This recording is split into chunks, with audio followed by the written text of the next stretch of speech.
السلام علیکم، welcome to my channel Urdu center voice.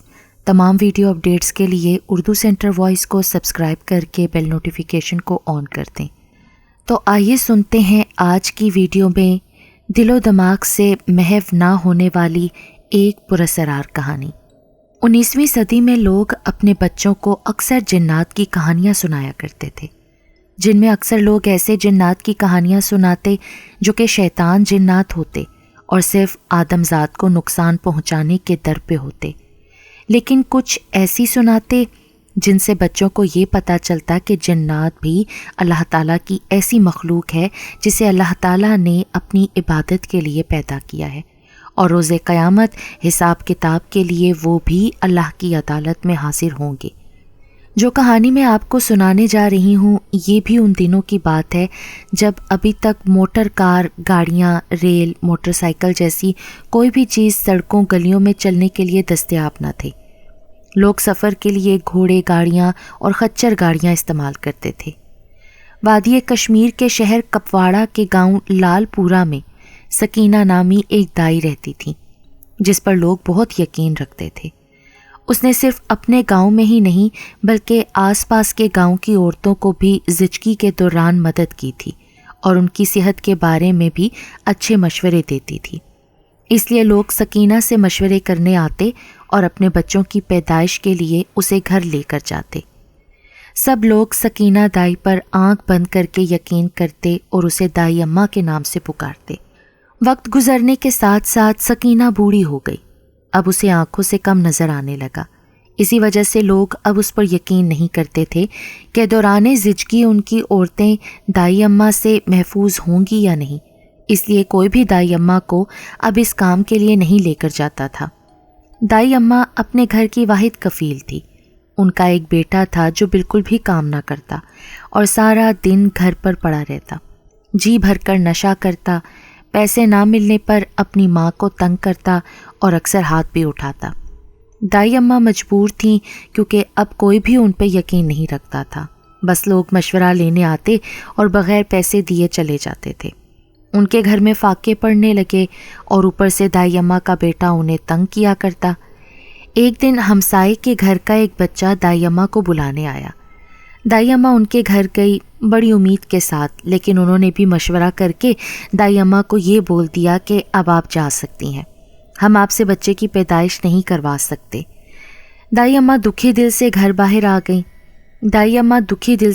باہر آ گئیں۔ ان کی آنکھیں نم تھیں۔ تبھی گلی میں انہیں اپنے سامنے ایک بلی بیٹھی نظر آئی۔ وہ بلی بالکل کالی تھی۔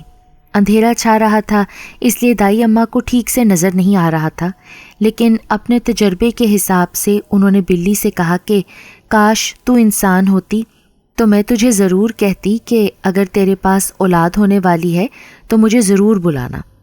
اتنا کہہ کر دائی اماں وہاں سے چلی گئیں اور بلی بھی اپنی مخصوص آواز نکال کر وہاں سے چلی گئی۔ وہ کچھ کہنا چاہتی تھی لیکن کہہ نہ پائی۔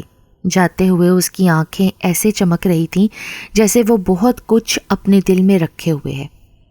دائی اماں اپنے گھر واپس آ گئیں تو اس کے بیٹے نے کہا کہ آج پھر خالی ہاتھ آ گئیں، کتنی بار کہا ہے کہ جب گھر آؤ تو کچھ لے کر آیا کرو۔ اور اسی کے ساتھ وہ شراب کے نشے میں دھت دائی اماں کو مارنے لگا اور پھر نیچے گر گیا۔ دائی اماں اپنی قسمت پر روتے ہوئے چارپائی پر لیٹ گئیں اور پھر نہ جانے کب ان کی آنکھ لگ گئی۔ رات کا نہ جانے کون سا پہر تھا جب دروازے کی کھڑکھڑاہٹ کے ساتھ دائی اماں کی آنکھ کھل گئی۔ اس ٹائم کون ہو سکتا ہے؟ وقت دیکھا تو رات کے 1 بج رہے تھے۔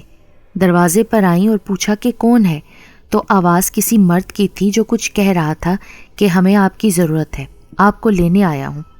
دائی اماں نے دروازہ کھولا تو سامنے ایک مرد کھڑا تھا جس نے سر سے لے کر پاؤں تک ایک کالے کپڑے سے خود کو ڈھانپ رکھا تھا۔ دائی اماں اسے دیکھ کر گھبرا گئیں۔ کہاں سے آئے ہو تم بھائی؟ میں ساتھ والے گاؤں سے آیا ہوں، آپ جلدی میرے ساتھ چلیں، ہمیں آپ کی سخت ضرورت ہے۔ 1 سیکنڈ میں ذرا اپنے بیٹے کو بتا دوں۔ دائی اماں نے اپنے بیٹے کو بہت آوازیں دیں لیکن وہ نکھٹو شراب کے نشے میں دھت بے ہوش پڑا ہوا تھا۔ جلدی چلیے، وہ پھر سے مخاطب ہوا۔ دائی اماں گھر سے باہر نکلیں تو وہاں ایک بگھی کھڑی تھی۔ وہ جا کر اس میں بیٹھ گیا اور دائی اماں کو پیچھے بیٹھنے کا اشارہ کیا۔ بھگی گلیوں بازاروں سے ہوتی ہوئی ایک ویران کچی سڑک پر آ گئی اور پھر اس نے اپنا رخ جنگل کی طرف کر لیا۔ دائی اماں کو کچھ کھٹکا لیکن وہ کچھ نہ بولیں اور چپ کر کے بیٹھی رہیں۔ آخر بھگی ایک ویرانے میں پرانی حویلی کے پاس رکی جہاں پر بڑے بڑے دیو ہیکل درخت کھڑے تھے، ٹوٹی ہوئی دیواریں تھیں، حویلی کی ہر طرف خوف و ہراس پھیلا ہوا تھا۔ وہ آدمی دائی اماں کو لے کر اس حویلی کے اندر چلا گیا۔ وہاں پر 3 مرد اور کھڑے تھے، کچھ بچے اور عورتیں بھی تھیں۔ ان کے قد اتنے بڑے تھے جیسے چھت کے ساتھ لگ رہے ہوں۔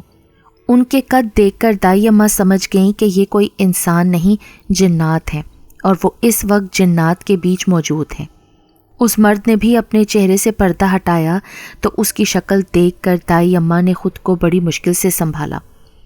وہ بہت خوفناک شکل تھا۔ آہستہ آہستہ اس کا قد اور بڑھنے لگا، لیکن دائی اماں اتنا سمجھ گئیں کہ یہ کوئی برے جنات نہیں بلکہ اچھے جنات ہیں، انہیں کوئی نقصان نہیں پہنچائیں گے بلکہ وہ خود مدد چاہتے ہیں۔ تب پہلے والا جن بولا، میری بیوی سامنے والے کمرے میں ہے، اسے آپ کی ضرورت ہے۔ وہ سامنے کمرے میں چلی گئیں اور اپنا کام شروع کیا۔ تھوڑی ہی دیر میں ایک بچے کی پیدائش ہو گئی، پھر دیکھتے ہی دیکھتے 7 بچے ایک ساتھ اس دنیا میں آئے۔ بچوں کی پیدائش کا سن کر وہ سب بہت خوش ہوئے۔ تبھی دائی اماں نے کہا کہ اب 4 بجنے والے ہیں، مجھے میرے گھر چھوڑاؤ۔ تو جن نے کہا کہ آپ نے ہمارے بچوں کی پیدائش بآسانی کروا دی ہے، آپ کو تحفہ دیا بغیر نہیں جانے دیں گے۔ تبھی دائی اماں بولیں، مجھے تحفہ نہیں چاہیے، یہ میں نے اللہ کی رضا کی خاطر کیا ہے، بس مجھے خیر خیریت سے میرے گھر چھوڑائیں۔ یہ سن کر جن کو غصہ آیا، انہوں نے کہا کہ اگر تم نے تحفہ نہ لیا تو تم نہیں جانتی کہ میں ادھر تمہیں لایا ہوں اور چاہوں تو تمہیں ساری زندگی یہیں پر رکھوں۔ تحفہ لیے بغیر تو تم نہیں جا سکتی۔ یہ سن کر دائی اماں ڈر گئیں اور بولیں، جو تحفہ دینا ہے دے دو اور چھوڑ آؤ مجھے میرے گھر۔ تبھی وہ جن بولا، اپنا دوپٹہ آگے کرو، تو بھاری بھاری پتھر دائی اماں کے دوپٹے میں گرے۔ اب چلو، وہ جن بولا اور بھگی میں آ کر بیٹھ گیا۔ اگر تحفہ دینا تھا تو اچھا سا کوئی دیتے، پتھر دے دیے۔ دائی اماں ان بھاری پتھروں کے بوجھ کو محسوس کرتے ہوئے دل میں بڑبڑائیں۔ بھگی پھر انجان راستوں پر دوڑنے لگی۔ اماں اپنا بوجھ ہلکا کرنے کے لیے پتھر راستے میں پھینکنے لگیں، جس کا علم جن کو ہو گیا۔ یہ کیا کر رہی ہیں آپ؟ جن نے پوچھا۔ کچھ نہیں، وہ ڈرتے ہوئے بولی۔ اتنے میں دائی اماں کا گھر آ گیا۔ جن اماں کو گھر کے باہر اتار کر چلا گیا۔ گھر آ کر دائی اماں نے وہ پتھر ایک بیڈ پر رکھے اور سو گئیں۔ صبح اٹھیں اور اپنے بیٹے کو بتایا کہ رات کو میرے ساتھ کیا ہوا۔ جن کے بچوں کی پیدائش کروا کے آئی ہوں، تحفے میں مجھے پتھر دیے ہیں، جاؤ جا کر بیڈ سے اٹھا کر پھینک دو۔ دائی اماں کا بیٹا گیا اور چیختا ہوا آیا، اماں وہ پتھر نہیں، ہیرے ہیں، جن نے تمہیں ہیرے دیے تھے۔ یہ کیا کہہ رہے ہو؟ جاؤ راستے میں دیکھ کر آؤ، اندھیرا ہونے کی وجہ سے مجھے نظر نہیں آ رہا تھا اور میں پتھر سمجھ کر راستے میں پھینکتی آئی ہوں۔ اس کے بیٹے نے جا کر دیکھا تو اسے کچھ نہ ملا۔ دائی اماں سر پکڑ کر بیٹھ گئیں اور پھر کہا کہ بیٹا جو ہے اس پر اللہ کا شکر ادا کرتے ہیں، ہماری زندگی اچھی گزر جائے گی۔ کتنے نیک جن تھے، اللہ انہیں خوش رکھے۔ دائی اماں اپنے کاموں میں مصروف ہو گئیں۔ کچن میں کھانا بنا رہی تھیں تو دیکھا ایک کالی بلی منہ میں ایک پوٹلی ڈالے ان کے سامنے کھڑی ہے۔ یہ دیکھ کر دائی اماں حیران ہوئی۔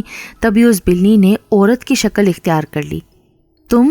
ہاں میں دائی اماں، میں وہی جن ذاتی ہوں، اور وہ بلی بھی جسے آپ نے اس رات کہا تھا کہ اگر میرے بچے ہونے والے ہوں تو آپ کو بلاؤں۔ تبھی میں نے اپنے شوہر کو اپنی زچگی کے وقت آپ کو لانے کو کہا تھا، اور یہ ہیرے میں آپ کو دینے آئی ہوں جو کل آپ راستے میں پھینک رہی تھیں، جسے میرے شوہر نے آپ کو پھینکتے ہوئے دیکھ لیا تھا اور آتے ہوئے انہیں راستے سے اٹھا لیا، آ کر مجھے دے دیے کہ میں صبح آپ کو دے دوں اور آپ کا شکریہ بھی ادا کروں۔ امید کرتی ہوں کہ ہمارے تحفے سے آپ کی کچھ مشکل آسان ہو جائے گی۔ یہ کہتے ہوئے وہ جن ذاتی غائب ہو گئی، اور میں ان جنات کو آج بھی دعائیں دیتے نہیں تھکتی جنہوں نے میرے بڑھاپے میں میرا ساتھ دیا